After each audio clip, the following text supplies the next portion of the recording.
强哥三兄弟买来15个巨型气球，今天将挑战用什么工具能一次性扎爆所有气球。首先，强哥拿到的工具是一把螺丝刀，他一把全扔了出去，扎爆了4个气球。大山拿到的是一把点燃的烟花，朝着气球的方向直接扔出去，气球炸了3个。德叔拿到的是一把飞镖，别看这小小的一枚飞镖，在之前的挑战中可是非常厉害的，看看今天表现如何。果然不出所料，直接扎爆了8个气球。从慢镜头看，飞镖扎爆气球的过程确实是非常震撼的。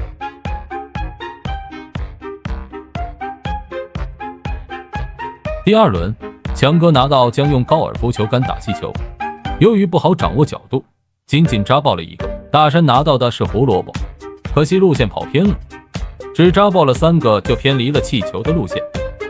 据说在评论区打出大吉大利，今年将会一切顺利哦。第3轮，强哥工具是一把圆珠笔，看起来杀伤力不大，一把扔出去，竟然也扎爆了3个。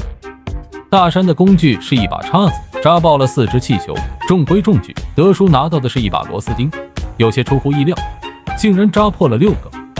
小小的螺丝钉威力还不小。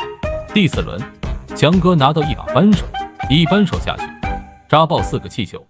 大山拿到一个2手市场淘来的电熨斗，只砸到2个气球。德叔拿到的是一颗生菜，妈呀！气球被砸出一个巨大的陨石坑，但并没有破裂，把生菜给弹了出来。最后一轮，强哥的工具是一颗扎满钉子的网球，并用迫击炮打出去。很遗憾，由于路线偏移，只砸到2个。大山拿到的工具是一把飞镖，一把下去，砸到6个。看了飞镖也并不是越多越好。